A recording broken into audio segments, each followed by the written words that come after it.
দর্শক আসসালামু আলাইকুম।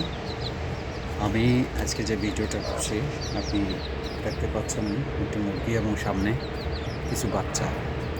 এই বাচ্চাগুলা আপনি হয়তো মনে করছেন এগুলো অসুস্থ, আসলে এগুলো অসুস্থ না, এগুলো সুস্থ বাচ্চা।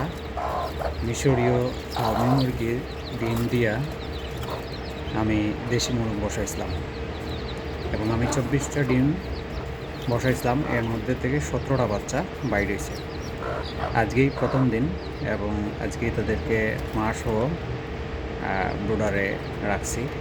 উপরে দেখেন বাল্ব জ্বলছে এবং নিচে মায়ের সাথে আছে, অনেক আরাম করছে তারা।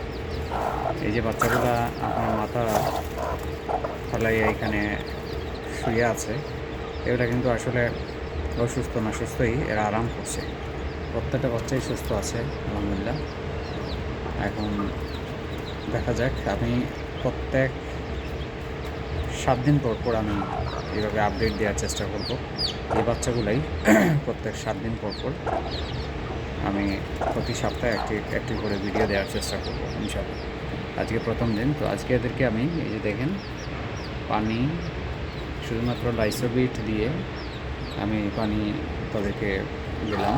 আর লাইসোবিট হচ্ছে একটি প্রতিরোধমূলক এবং রোগ প্রতিরোধ ক্ষমতা বাড়ায় বা প্রতিরোধমূলক ব্যবস্থা নিলাম। আর আমি আর সাধারণত তাদেরকে আমি লেয়ারের স্টার্টার ফিডটাই দিচ্ছি। আপাতত তারা পাত্র থেকে খেতে পারবে না বিধায় আমি আপনার পত্রিকার পেপারের উপরেই দিচ্ছি।